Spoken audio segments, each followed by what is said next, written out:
Recientemente, las incertidumbres en torno al paradero del primer ministro haitiano Ariel Henry en medio de la escalada de violencia en su país fueron resueltas, tras confirmarse que el gobierno dominicano negó el permiso de aterrizaje al avión privado que lo transportaba.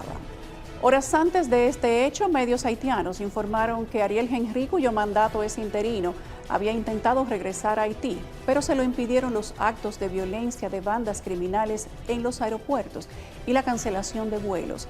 Esto es solo un ejemplo del poder de las pandillas que actualmente gobierna la nación más empobrecida del occidente.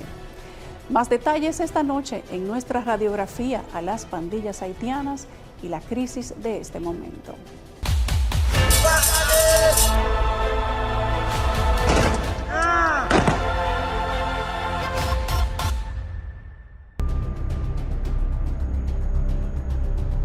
Por décadas, Haití agoniza bajo el peso de una crisis existencial.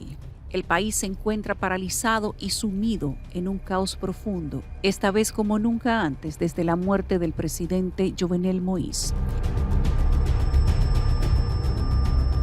Ha completado el círculo para ser denominado un estado fallido y su población es perseguida día y noche por bandas criminales cuyo poder e influencia no dejan de crecer. Desde el jueves 25 de febrero, nuevos episodios de violencia empezaron a manifestarse en las calles de la nación haitiana. La situación surge y se agrava en medio de la ausencia de Ariel Henry, el primer ministro interino desde 2021, tras el magnicidio de Moïse. Henry partió inicialmente a Guyana para participar en la cumbre de la Comunidad del Caribe, CARICOM, y posteriormente se trasladó a Kenia para firmar un acuerdo bilateral que facilita el despliegue de una fuerza multinacional.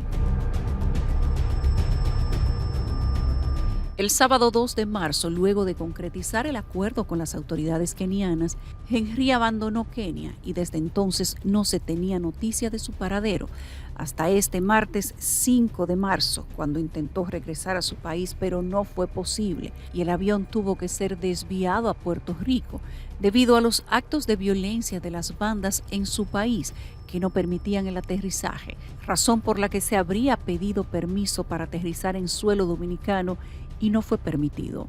Nosotros recibimos la información de que ese avión no entró al espacio aéreo de la República Dominicana y entonces no tenía el plan de vuelo para venir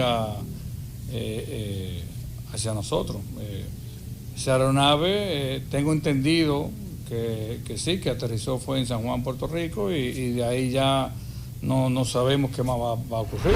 Otro hecho reciente agrava la situación de Haití y es la fuga de más de 4,000 presos de la cárcel más grande de Puerto Príncipe el 2 de marzo pasado.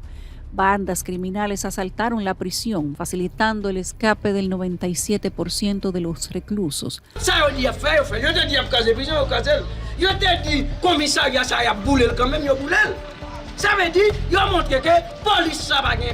Y esto se ha repetido en otros destacamentos y cárceles de Puerto Príncipe.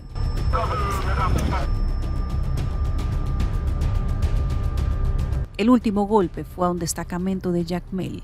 Corrieron la misma suerte y dejaron todos los presos libres en el patio. En Haití es difícil, porque Haití siempre hay un problema. Pero yo creo que solamente Dios que puede ayudarnos a resolver ese problema. Pero el gobierno de aquí, como él no puede ayudar. Se estima que en los últimos años las pandillas en Haití han ganado el control del 80% del país. Según el informe de la Iniciativa Global contra el Crimen Organizado Transaccional, publicado en octubre del 2022, actualmente existen alrededor de 200 agrupaciones, de las cuales 95 tienen su sede en Puerto Príncipe.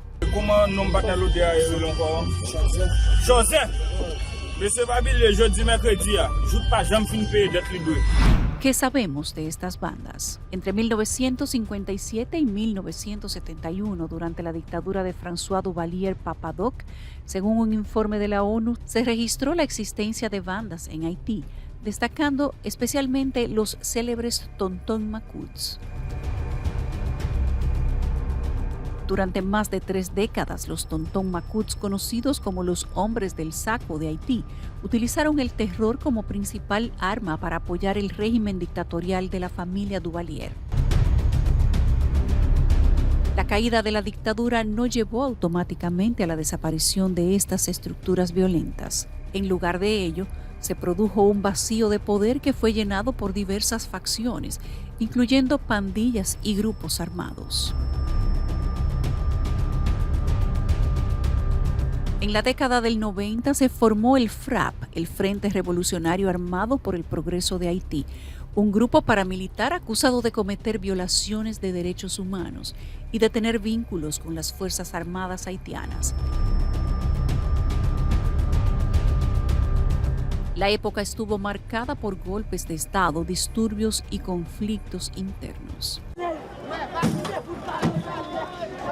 Para el inicio del 2000 surgieron los chimeres o fantasmas vinculados a partidos políticos y líderes. Estos eran grupos armados que participaban en actividades violentas durante los periodos de agitación política.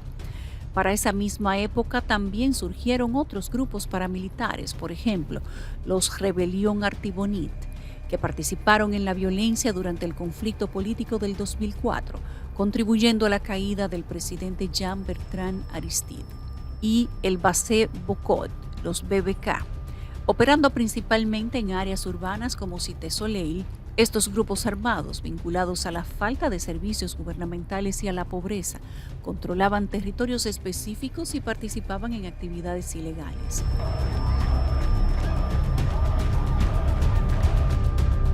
Tras el devastador terremoto del 2010, se evidenció un aumento en la formación de grupos armados y milicias paramilitares. Se buscaba la protección de intereses locales y respuestas frente a la crisis humanitaria. En ese mismo periodo surgieron los gangs de tierras, pandillas relacionadas con disputas de tierras y control territorial. Hasta el 2017 se mantuvo la presencia de pandillas ya existentes y se registró la formación de nuevas facciones y fragmentaciones. Pero todo empeoró luego de que Jovenel Moïse asumiera el poder y las utilizara como herramientas de opresión. Cuando un presidente no trabaja, pues mejor darle espacio al otro, para que el pueblo pueda tener un descanso por lo menos. Una de las pandillas más terribles conocidas hasta el momento es la G9 y Familia, o la G9 en Famille. Surgió para finales de la época y se popularizó su líder Jimmy Cheressier, alias Barbecue, quien empezó su carrera criminal en 2016, siendo miembro de la Policía Nacional Haitiana. En noviembre del 2017, Cheressier, siendo miembro aún de la policía, se vio involucrado en la muerte de 9 civiles que cayeron en el marco de lo que se presentó como una operación oficial contra las mafias en Gran Ravine, un barrio de Puerto Príncipe. En 2018, varias pandillas lideradas por Barbecue llevaron a cabo un brutal ataque contra los habitantes de La Saline, uno de los epicentros de las protestas contra Moïse. Según las estadísticas de la época, unas 26 personas perdieron la vida y 12 fueron reportadas como desaparecidas. La masacre, de acuerdo con el informe, ocurrió en medio de una lucha territorial entre pandillas por el control del área. En 2022, la ONU registró alrededor de 2.200 asesinatos, el doble que el año anterior. Los haitianos reaccionaron con indignación y protestas después de una ola de muertes de policías a manos de las pandillas. En ese mismo año, la pandilla 5 Segundos del barrio Village de Dou, en Puerto Príncipe, liderada por alias Iso, atacó la infraestructura pública, ocupó el edificio de la Corte Suprema y creó puntos de paso forzoso, tomando el control de la venta de gasolina del mercado negro. El 12 de septiembre del 2022, la pandilla de Jimmy Cheressier, alias Barbecue, la G9, tomó la zona de los depósitos de combustibles, exigiendo la renuncia del primer ministro Ariel Henry. De hecho, es bastante preocupante, porque Barbecue es el jefe de la Federación de Bandas. El Estado haitiano desapareció. Olvidemos que hay un Estado en Haití, hay un grupo de personas que manejan ciertos fondos internacionales, que pueden cobrar algunos impuestos, pero el Estado como tal desapareció. No hay policía, ahora mismo no hay policía, no hay control del espacio marítimo, no hay control del espacio aéreo. Para agosto del 2023, al menos 7 personas murieron en Haití en un ataque perpetrado contra los integrantes de una marcha convocada por un pastor cristiano. Más de 10 manifestantes resultaron heridos y otros fueron secuestrados en Canaán, al norte de la capital, una zona controlada por un poderoso grupo armado dirigido por alias Jeff, que desafía habitualmente a la Policía Nacional.